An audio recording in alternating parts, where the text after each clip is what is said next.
कर लेते हैं, जहां पर चिकित्सा शिक्षा मंत्री सुरेश खन्ना का बयान सामने आया है। कोरोना की तीसरी लहर को लेकर तैयारी पूरी कर ली गई है, ये शिक्षा मंत्री की ओर से कहा गया है। हम सभी आवश्यक कदम उठा रहे हैं। कोरोना की दूसरी लहर ज्यादा खतरनाक थी।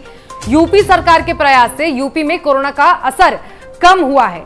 यूपी में अब 3500 एक्टिव केस रह गए हैं। सरकार लगातार मॉनिटरिंग कर रही है।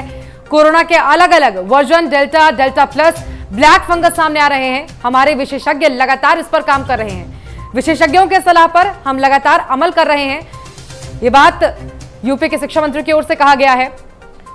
स्वास्थ्य शिक्षा मंत्री की ओर से ये बयान देते हुए कहा गया कि यूपी में अब महज 3500 एक्टिव केस बचे हैं और ये यूपी सरकार की लगातार कोशिश और प्रयास को सफल बताती है।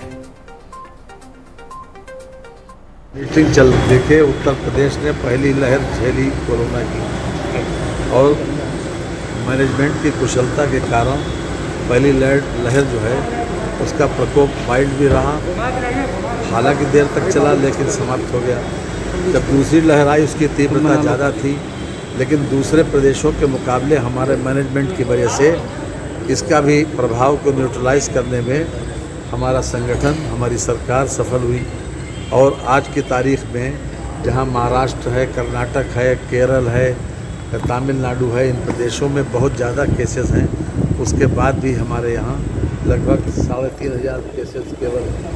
तो आपको ये सोचना चाहिए, आप लोगों को जानकारी में भी है कि हम हर तरह से जो चूँकि कांस्टेंट मॉनिटरिंग चल रही है, रोज़ इसकी देखभाल की वजह से इसको हम मिनिमाइज़ करने में सफल हुए।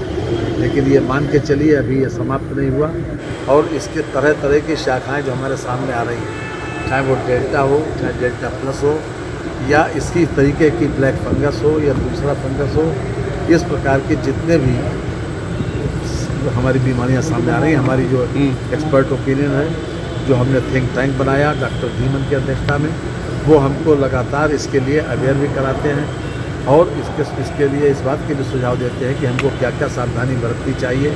हम उसके ऊपर लगातार अमल भी कर रहे हैं, मेडिसिन की व्यवस्था भी कर रहे हैं, सावधानी व्यवस्था भी कर रहे हैं। हम आप सबका सहयोग चाहते हैं।